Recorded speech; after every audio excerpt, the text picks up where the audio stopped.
My name is Nurul Aisyah binti Osman and my matric number is D2018-018-1987. Hi, my name is Siti Nur Aminah binti Zakaria and my number matric is D2018-108233. Hi, my name is Qurratu'Aini binti Nuradin and my ID number is D2018-1081-995. My name is Nur Azrin Shahira binti Mahan. My matric number D2018-108-2002.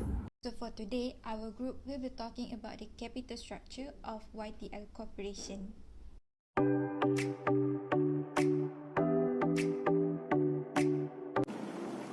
The company that we choose is the YTL Corporation Berhad.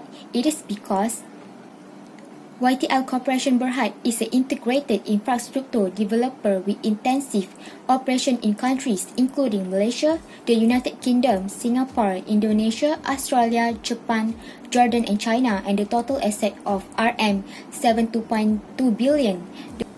The core of businesses of the YTL Group comprise utilities, construction, cement manufacturing, property development and investment, hotel development and management, e-commerce intensive and internet-based education solution and services.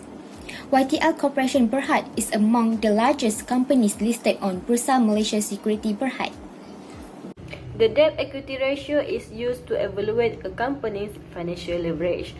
This ratio calculates how much of a company's operations are funded by debt rather than company-owned debt fund.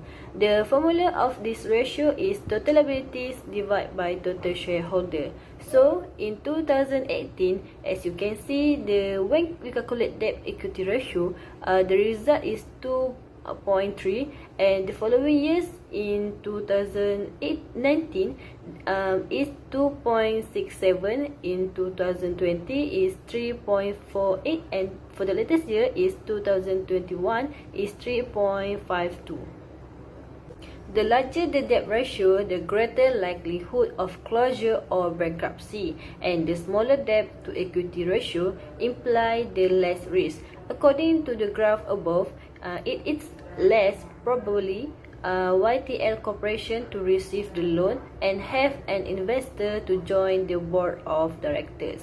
In general, lenders consider a company debt to equity ratio that more than 2.0 is poor, and because YTL Corporation has more debt than equity, it is ineligible for financing.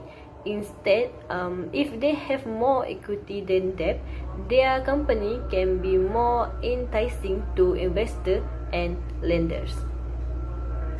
Next, I will be talking about the EPS of YTL Corporation.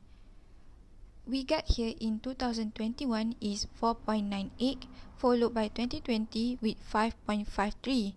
In 2019, the EPS value is 5.4. And in 2018, we got 4.76. From the chart above, we can conclude that the highest EPS was in 2020 with 5.53. It means that in 2020, the YTL Corporation have 5 ringgit 53 cent amount of money mixed for each share of its stock. A higher EPS is considered the mark of a stronger business. In 2021, the EPS value have been decreasing slightly compared from the EPS value in 2020. The EPS value in 2021 is 4.98. Meanwhile, YTL Corporation is making 4 ringgit 98 cent of each share of its stock. The EPS in 2019 have increased compared to the EPS in 2018 with 5.4 and 4.76 accordingly. The increasing amount of EPS in 2019 indicates the company have been growing its profitability. The EPS in 2018 remained as the lowest with 4.76, meaning the company have been making 4 ringgit 76 cents for each share of its stock. Now, I will explain about return on equity. ROE is a ratio that provides investor with insight into how efficiently company, or more specifically its management team, is handling the money that shareholders have contributed to it. In other words, it measures the profitability of a corporation in relation to shareholders' equity. The higher ROE, the more efficient a company's management at generating income and growth from its equity financing. So ROE formula is net income divided by shareholders' equity. We have calculated the return on equity ROE from the YTL Corporation. So in 2018, the ROE is 20.81%. In 2019, the ROE is 19.66%. In 2020, the ROE is 22.96%, and in 2020, the ROE is 19.34%. So this is the data analysis of return on equity from YTL Corporation. Based on the chart, we can conclude that the highest ROE was in 2020 with the 22.96%. This is because in 2020, the YTL Corporation have around 15.6 million ringgit amount of shareholders' equity made for each profit.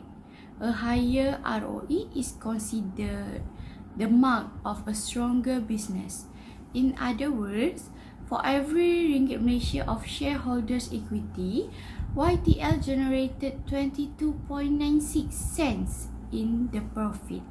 Next, ROE in 2021 is the lowest percentage with 19.34%, and it have been decreasing slightly compared from the ROE in 2020 because YTL Corporation have been making RM 19.34 in the profit for every RM of the shareholders' equity.